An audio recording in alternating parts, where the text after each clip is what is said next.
সেটা একটা ধরে নিয়ে যা। আচ্ছা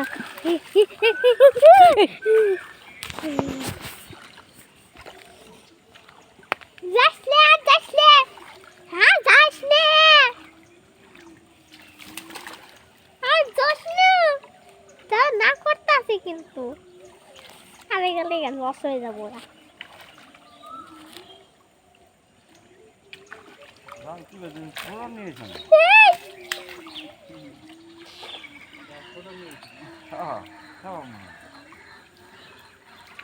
পানাড়ি হানি তুলে এক সাইডে দেওয়া লাগবে বুঝছো,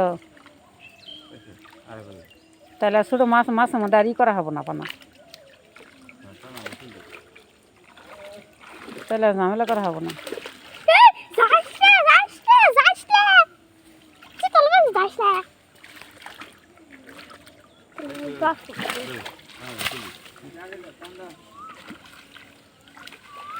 পানাড়ি এক সাইডে তুলে তোমার আর ওই ছোটো মাছের মধ্যে আর যাবো না।